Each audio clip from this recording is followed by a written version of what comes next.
You are listening to From Ring to Veil. I'm Shannon. And I'm Kim. And we are your wedding planning gurus. We take the stress out and put the fun back into wedding planning. Ideas for Vow Renewal, episode number 127. So in this episode, we are answering 2 listener emails. How exciting is this? I personally love it that we have gotten enough emails from our listeners that we now are answering their emails in our shows and making full shows of it. I love it. Keep it coming, guys. In addition to the vow renewal stuff we're going to talk about, the second email is about ring bearers and flower girls attending before parties and after parties and stuff like that. So, but it's mainly about vow renewals. Yeah, and you guys know I always mention my vow renewal. I don't know when that's going to happen, but it's going to happen at some point. One of these days. Yeah. And so I'm actually really interested in this vow renewal idea and questions and stuff. So keep those coming. Okay. The email was from, I guess... Name redacted is what we say. French lady. It says, hello, love the podcast. Thank you very much. Yes. And I have only started listening to your podcast when my husband of 20 years decided that he wanted to do a vow renewal. That's unusual. How sweet is that? I've gotten a lot of wonderful ideas regarding a wedding, but not a lot of information regarding a vow renewal. Since we have already had the big wedding years ago, I'd like to know what the etiquette is regarding a vow renewal. Should we invite folk or not? Do we need to have a reception or not? What roles our parents would play, etc. So we're just going to answer her email. Yeah, we're going to keep going through all her questions and try to get them all answered here. The etiquette on who you can invite is basically the same as a wedding. Mm-hmm. Because it's basically a wedding. It's just not a legal ceremony. Right. That's the way I see it anyway. Right. A vow renewal is a ceremony to renew your commitment to each other. And to celebrate your life together so far with your friends and family. Right. The wedding is the celebration of the start of the whole thing. And then a vow renewal is just a celebration of what's already happened and more to come. Yeah.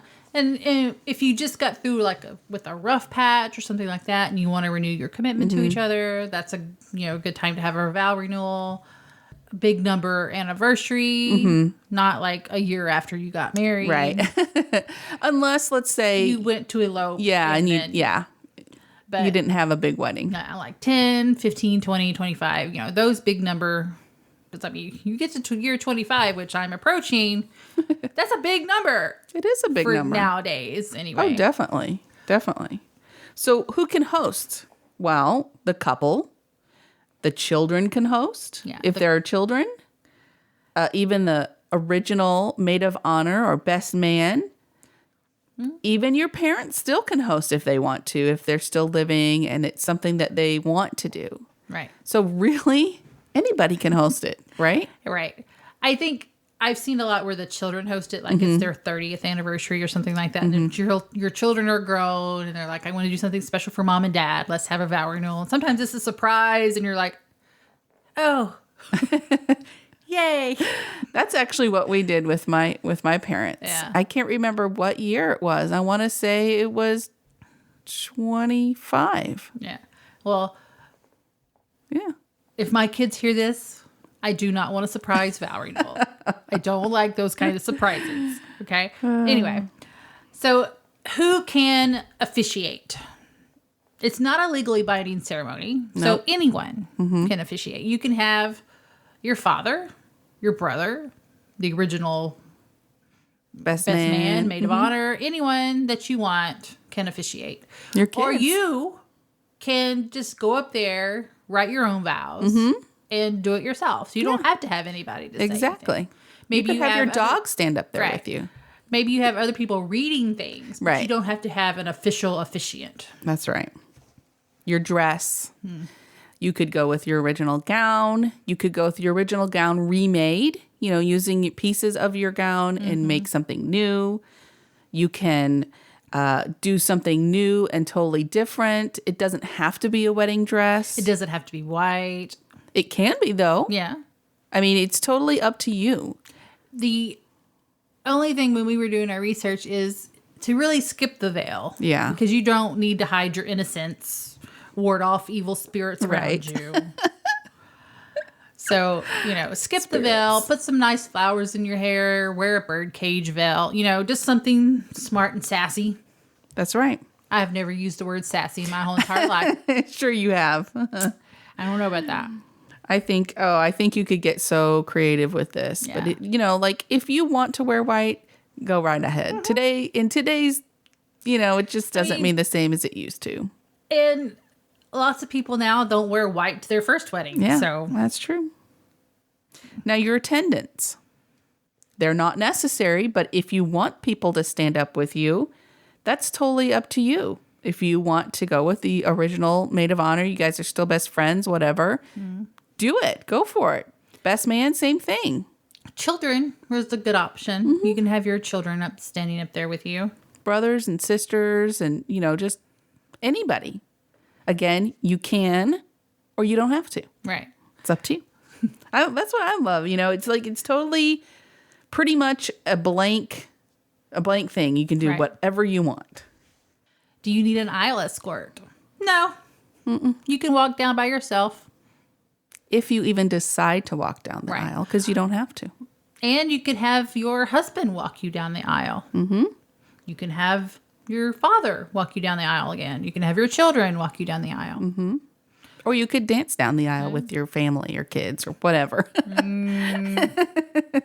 Or you guys just can come up front and meet in the middle. Like, there's no, I'm coming to you, you're coming to me. That it's just, you meet in the middle. I like the idea of them walking down the aisle together. Yeah.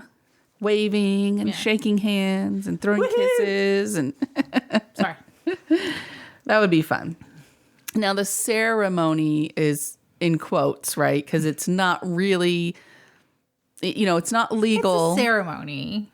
It's a commitment ceremony. You could look at it as a ceremony, but when in terms of weddings and vow renewals, it's not necessarily a ceremony like a wedding. Right. So you can exchange vows. Mm-hmm. You can have your original vows. You can write new ones. Especially if, say, you were going through a rough patch and you want to renew this commitment to each other. Write new ones. Right. Give you new goals. I really think you should anyway, because your life has changed from that very beginning. Yes, still you want to be with each other till the end of time or days or whatever, but now you can make it the real commitments that that you need to make to each other. I'm watching this show. It's an older show. It's called Army Wives. I don't know if you ever watched that show, but anyway, I like her because there's a couple in there. They were having trouble. He's in the Army. He's a lieutenant colonel, so he's gone a lot. And they were going through a rough patch, and he's very rigid in his beliefs. They got married when she was 18. Mm-hmm. So he is the only person that she's ever loved. And she's grown. Mm-hmm. Her son is 18 years old. He's out of the house. She wanted to start back to work. She was a nurse, or she started her nursing training when she was 18. She wanted to complete that. And she told him, says, marriage, our commitment to each other is an organic thing. It grows, it shrinks, it changes. Mm-hmm. And he's like, I don't like change. Well, that's, what a marriage is. It's organic. It changes. So, Absolutely. I thought that was a good word. Your marriage is organic. Right. It grows and changes. Mm-hmm. Yeah, absolutely. And then this is where you say, I promise I will, make dinner every Monday through Thursday. Wash your boxer shorts every Tuesday. I will take you out on dates. The real stuff, I say. The real stuff and not the fairy tale stuff, right? I would like it if you would wash dishes every once in a while. Yeah, anyway. You can do readings like you mentioned before. People can read poems, something they've written. If you have a special song between you two, they can sing it. Mm-hmm. It's just informal. I like the idea that it's informal. Yeah. It's not rigid. Mm-mm. You have to do it this way. And every ceremony goes this, and this. And then, you just do what you want. And then include your friends and families, your best friends that have been with you for a long time, or new people. It's just totally up to you. Right. She asked if you had a reception. Yes, of course. That's the whole purpose. It's a party. It's a party of your commitment. Mm-hmm. After the ceremony's over, you have a party. You know, since there's no rules, really. Right. You could be having a party. Everybody come on together and let's celebrate our anniversary or whatever you want to say. And then say, hey, we're just going to commitment. We're just going to do a commitment ceremony here. Everybody gather around. We're going to recommit to each other, whatever. I mean, totally. I think that would be awesome. You know, get everybody fun and relaxed and fed and then go into this and then keep on partying and celebrating. Invitations aren't required, but yes, you can have them. Well, I think if you're having, it's the same thing. If you're having a party and you want to invite all these people and you want to make sure that they come, I would do invitations. Right. They don't have to be formal or anything. No. I mean, if somebody is hosting it for you, I would say yes. It could be a little bit more formal invitation. Like, if it's your kids, then yes. Okay. So because they needed special wording, Right, to get the point across of what's going to happen. Right. Exactly. Now, your parents' roles. Now, this all depends on, are they living? If they're not, how are you going to honor them? Or do you want to honor them? Right. It can be the same or different. They can help, walk the aisle. They can do, the mother, the bride duties, that kind of stuff. Or they don't have to. Really, it's totally up to you. Whatever's, I can just see that they're, at some point, they're going to be a little older and maybe not able to walk down the aisle so easily or, be out in the backyard or sun or whatever. You just have to kind of keep that in mind. Gifts are a no-no. Don't expect them. Definitely don't expect them. But there are these people that like to give gifts and want to give gifts. Right. So if they do, accept it gracefully and say thank you. And send a thank you. And send a thank you. Yes, absolutely. But definitely don't ask or expect. Right. And don't go register for gifts. No registries. Cake, of course. Always cake. Oh, yeah. Or any desserts. Yeah. Or pie. Donut wall. You and your freaking donut wall. I say yes. I mean, it's a celebration. It's a party. Of course you're going to have cake, right? Yeah, or something. Yeah, some kind of fun ice desserts. Ooh, have an ice cream social. Oh, yeah. Ooh, ice cream sodas and yeah. Of course you have guests if you want them. Yeah, if you want them. That's totally up to you. It could be just your family, your family and close friends. This is not something that you invite your coworkers to. Yeah. No. I wouldn't think of something, like that. I wouldn't invite my coworkers to a vow renewal. No. They're not that special to you. Unless you're really good friends. But anyway. Yeah. So include them too. Right. Let them tell embarrassing and funny stories about you. That would be, that would give you something to laugh at. Remember. Yep. You don't have to do it at the ceremony. You can do it at the reception, like when they do toast. Or we'll get to toast in a minute. But anyway. We also recommend having a photographer and videographer. Yes, absolutely. Period. Right. Because it's fun. Yeah. And it's informal. It's not a formal ceremony reception, all etiquette out and just, super formal. But it's a big celebration of something. And plus, if you got married, say, 25 years ago, you probably don't have a good wedding video. Yeah. Let me tell you, because it was probably Uncle Joe with his big VHS camcorder on his shoulder. Yes. And, it's just something that you want to remember. And nowadays, they will last forever. You can have them on a CD. You can have them on a USB stick. You can have them on anything. They're not on a tape. Right. So they'll last a long time. That's right. And, you're probably not spending a lot of money on the other stuff because you're not going to do a ton of floral and decor and all that kind of stuff. So you can actually spend money on good photography and videography. Top quality photography and videography vendors. Please. Toasts. Yes. Have them. This is where they could tell funny and embarrassing stories about you. Sure. I mean, this is just like an extra part of the party, laughing and having fun.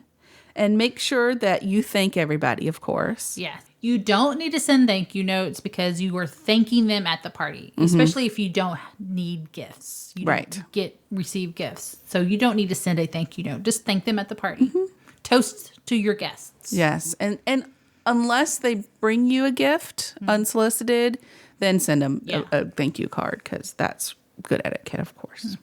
Of course, we've already kind of went over this, the big number of anniversaries. If you eloped. Yeah. If you didn't have a good wedding experience. Yikes.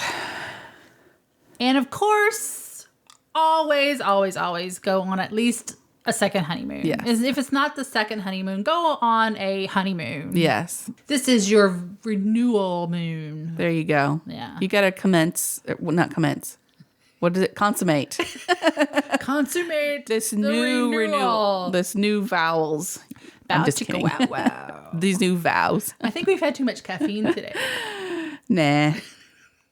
No, I mean, so to answer your questions, French lady, I hope we've done that.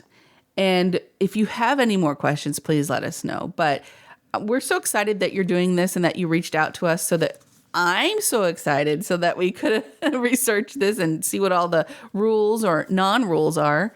Hopefully you have a great time. What is this? 20 years? Congratulations. I'm coming up on 20 years. Shannon's a little more than 20 years. So we totally get that. They are actually going to do something kind of fun. They're going on a cruise, I believe, and having it there. So it's going to be great, I think, for them. And the whole thing about this is don't stress out too much. No, it's fun. Just plan Casual. a party. Yeah. Plan a party and don't worry about getting things perfectly right because there is no perfectly right, especially with the vow renewal. Right. So good luck, French lady. You obviously love listening to podcasts. Well, have you tried an audiobook? Hi, I'm Kim, and I am an audiobook listener. It's actually my preferred way to, quote unquote, read. And if you haven't tried listening to one yet, go to www.fromringtoveil.com/freebook to get a free audiobook from Audible. I may have just given you your new obsession. So the second email we received is from Teresa Robbins. And she goes, "Hey guys, love the podcast. I had a question about flower girls and ring bearers. Should they attend the rehearsal dinner? She has 2 flower girls and 2 ring bearers. And if they do attend, she needs to invite all their parents." If they do, how does she invite all their parents, Right. though? Do I have to? There are 3 of each of the parents have 3 children. So she needs to invite the children. Yes, Okay, so this is getting complicated. it is. Yes, they need to be at the rehearsal. Yes. Definitely. I hate to say this, but it is up to you whether you invite them to the rehearsal dinner. Right. I personally would not. Mm-hmm. Because a rehearsal dinner is late at night. It's usually 7, 8 o'clock at night. It usually runs pretty long. Mm-hmm. Kids get cranky depending on how old they are. Mm-hmm. Plus, they have so many other kids. Right. I mean, It adds to your bill. Yeah. And usually the rehearsal dinner is covered by the groom's parents. And so I would ask them as well, is it okay for me to invite? If they're paying for it, then ask them. And if not. yeah. You could invite the child plus a parent. A parent. Because what the whole rehearsal dinner is for the bridal party Right. and their spouse. Plus 1, right. There's plus 1. So it would be the ring bearer plus 1, so if the parent attending to them during the rehearsal practice can bring them. Yes. Right. But I would invite the whole family. You wouldn't invite the whole family. wouldn't invite the whole family. I wouldn't either. And that's it's not to be mean and to keep them out, but it's just to keep it controlled. Mm-hmm. And again, if they're really young, the parents might not even want to bring them out at that point. Right. Maybe it's almost bedtime. So it's okay if you don't invite them. Or you could have a babysitter on hand if that's the route you want to go and you really want the parents to be there. Right. So it just depends on what you want. But And it's absolutely okay to tell them, No. Yeah. And plus, where are you having this rehearsal dinner? True. Is it a fancy place? Mm-hmm. Is it a, nice, elegant restaurant? Yeah. Keep that in mind too. Yeah. Yeah. So it's okay not to invite everybody and just tell the parents, yes, we are, but it's going to be a little upscale. Right. And it's not really a place for young children. And surely the parents will understand, right? I hope. I mean, I did when I was young and I had young kids. Yeah. I didn't want to bring them to fancy places. I still don't want to bring my kids to fancy places. What are you talking about? And they're 16 and 13. Kids. So we hope that helps, Teresa. And congratulations to you also. And we hope that your planning is going really well and you're not too stressed out about it. And all goes great. Yeah. So if you have a question for us, we will make it a whole show. Mostly. Or a segment. Or a segment in the show. We will answer your question on air. That's right. That's an incentive for you to ask us a question. It's fun. You can ask us a question. You can message us on Facebook. Mm-hmm. You can email us at info@fromringtoveil.com. There you go. Very easy. Mm-hmm. So a couple of housekeeping things. So Shannon's working on her house, going to be leaving the area. We have planned out our schedule, what we hope to accomplish before she leaves. But we have secured a guest co-host host. A guest host. For a couple of weeks. Yeah. And she's our favorite photography guru. That's right. Those shows will be out next month probably, which we will record with her. We're taking care of everything. No worries. Yeah. There's still going to be a show. If you have a place for me to stay between Seattle and Austin, let me know. Because I'm big driving. Oh, yeah. With a dog, two kids, and a husband. Oh, you shouldn't have said that. They're not going to say anything now. Anyway. But we also have some other ideas that we're fleshing out and figuring out that we're kind of excited about. So hopefully. And we also have Jessica Bishop from the Budget Savvy Bride coming up. Yes, absolutely. Hope you guys have been enjoying what we've been putting out lately. We've found some really cool guest hosts to join us and some really cool topics, I believe. Let us know what you think. Send us your questions, email or Facebook or Twitter or Instagram or Pinterest, anywhere. From Ring to Veil. Subscribe to the podcast anywhere you listen to podcasts, Apple Podcasts, Google Play, Stitcher, all those places. And if we are not there, let us know. We want to be there. So until next time, no stress, no worries. Keep calm and listen on. Thank you for listening to our podcast. You can find us on Facebook, From Ring to Veil, on Twitter, @From Ring to Veil, and on our website, FromRingToVeil.com. Music provided by bensound.com.